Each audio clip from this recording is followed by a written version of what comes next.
Hello, everyone, and welcome. Have you ever been shopping and seen one of those eco-friendly labels on a product and wondered, what does that actually mean? Or how do countries from all over the world get together and agree on how to protect our huge oceans? Well, that's exactly what we're going to get into today. The systems and rules behind environmental management and policy. And believe me, understanding this stuff isn't just for your exams. It's about understanding how we, as a whole global community, try to protect this planet we all share. So let's kick things off with a pretty basic question. Why do we even need rules for the environment? I mean, for a huge chunk of human history, our impact was pretty small. But then the Industrial Revolution happened, and that changed absolutely everything. Suddenly, we had factories, mass production, and all these new technologies started polluting our air, our water, and our land on a scale nobody had ever seen before. It became super clear that we needed a plan, a set of policies to manage our environmental footprint. So here's our game plan for today. We're going to start with the big picture, talking about the resources that we all share as a planet, our global commons. Then, we'll zoom in a bit to the specific tools that businesses use to be more green. After that, we'll decode those environmental labels you see all the time. We'll also take a look at environmental policy right here in India, and then we'll wrap it all up with a quick revision to make sure you've got the main ideas down. First up, protecting our global commons. Now, this is a really fascinating idea. We're talking about the parts of our planet that don't just belong to one country. They actually belong to everyone, to all of us. So what exactly are these global commons?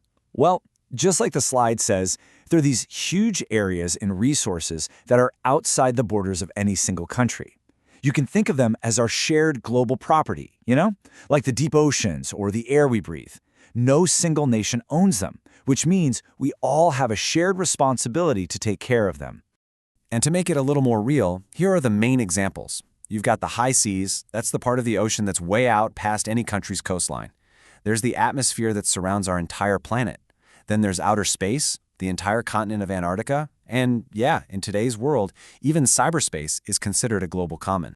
The problem is, because no one single person or country owns them, these commons are really vulnerable. You've probably heard of the tragedy of the commons, and that's exactly what this is. Things like climate change messing with our atmosphere, all the plastic pollution choking our oceans, or massive overfishing, they're all putting these incredible shared resources under a ton of pressure. But the good news is that the world is trying to work together on this through international agreements. This timeline here shows some of the big ones. For instance, way back in 1959, the Antarctic Treaty set aside the entire continent just for peace and science. And more recently, you have the Paris Agreement, which tries to get all nations on the same page to fight climate change. These treaties are our best shot at global protection, but, getting everyone to agree and actually stick to the rules is a huge challenge. Okay, let's switch gears. We've talked about the global scale, so now let's zoom right into the practical tools that companies and organizations use to manage their own environmental footprint. So, one of the most important tools is something called an environmental management system, or EMS for short. The easiest way to think about an EMS is like a company's official game plan for being green. It's a structured system of policies and actions that are all designed to cut down on waste, save energy, and in the end, just run more efficiently. Now, how does an EMS actually work? Well, it's not a one-and-done kind of thing. It's a continuous cycle, a loop of always getting better. It follows a really simple logic. Plan, do, check, act. First, you plan your environmental goals. Then, you do the work to make it happen. Next, you check your progress to see what's working and what isn't.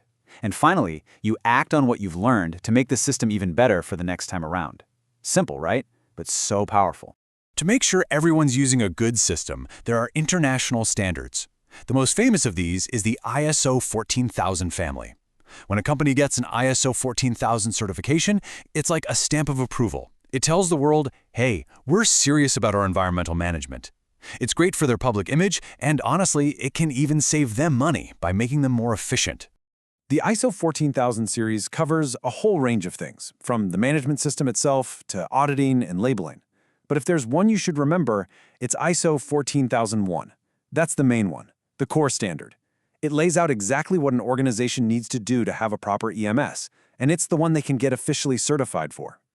Now, another really cool tool that's part of these standards is the Life Cycle Assessment, or LCA. This is all about thinking cradle to grave. So instead of just looking at the pollution coming out of a single factory, an LCA examines the entire environmental impact of a product, from the very beginning of its life to the very end. Let's take something simple, like a cotton t-shirt. So an LCA for that t-shirt would look at every single one of these stages. It starts with growing the cotton. How much water did that take? Then you've got manufacturing, the energy used to spin the thread, weave the fabric, dye it.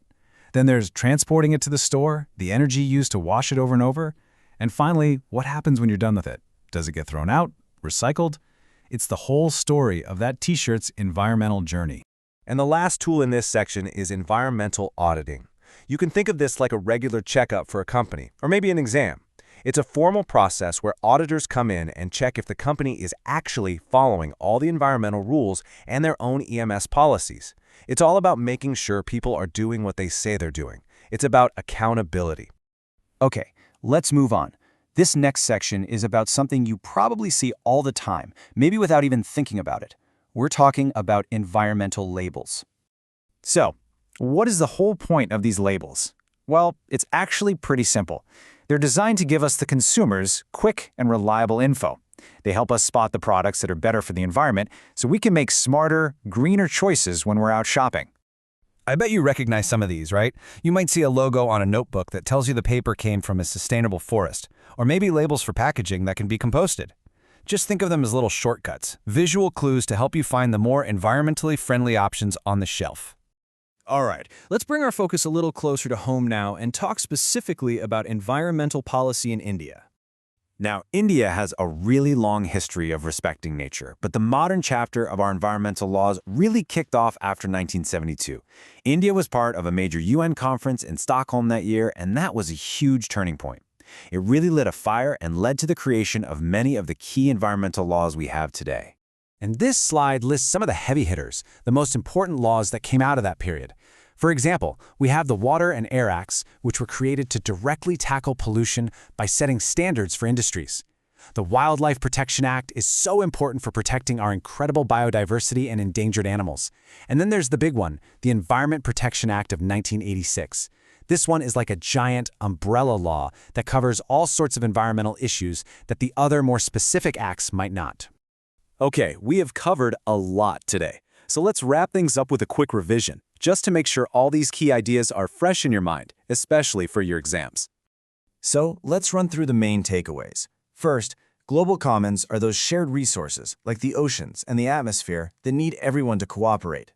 Second, an EMS, especially one that follows the ISO 14001 standard, is a company's plan for managing its environmental impact.